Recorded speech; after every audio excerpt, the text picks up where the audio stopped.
kìa kìa, no. Nãy nói đây Đây nè. Đó.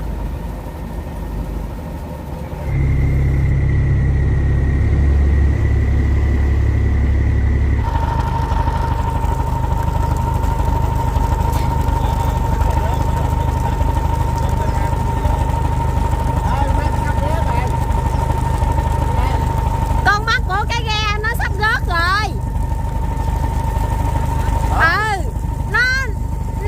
nó sắp rớt rồi.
Từ lúc này vô kinh tới giờ á là anh ấy ảnh đi gỡ con sò phải chục lần, không phải là chục lần mà 100 lần.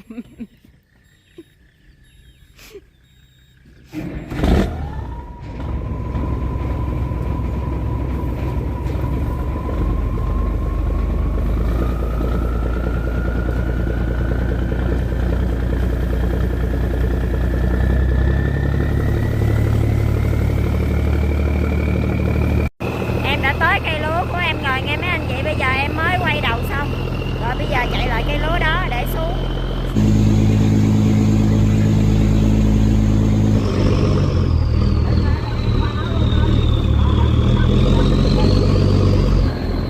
Chiếc ghe cẩm hồi nãy á, là chen qua em ngọt xớt rồi em vô tới chổng em quay đầu, bây giờ chiếc ghe cẩm đó nó chen với cái anh bự bự ở đó bị dính rồi mấy anh chị ơi.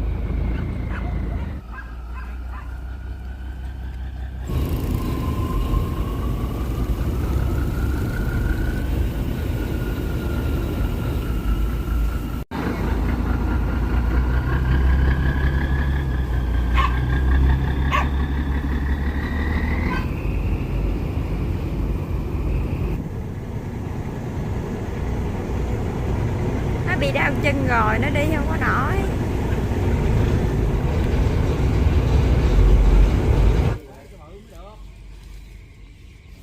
Trời ơi, chỗ tao mà ngang đi.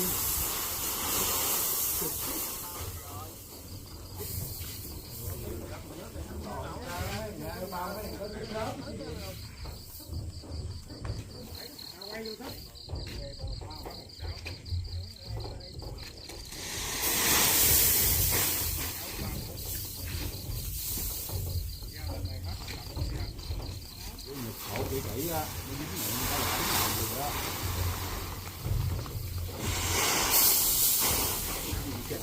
Buông anh. Sáng của mình là màu trắng không không? Có màu vàng nữa. Mấy 20 cái màu vàng. 572.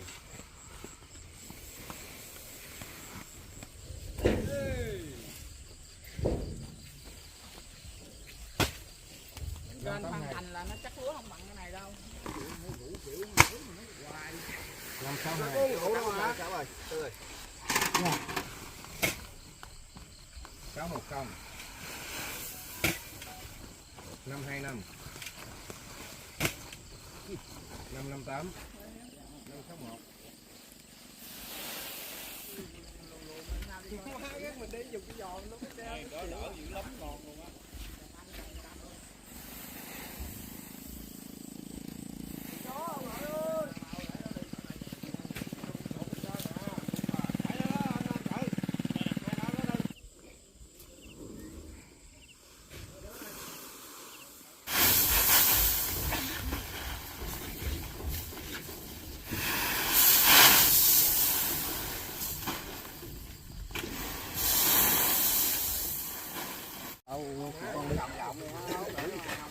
Ba người đi chuyên nhất mà cái sao đánh giặc.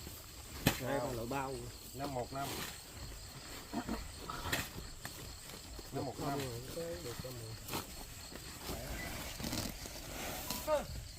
Quá trời ơi.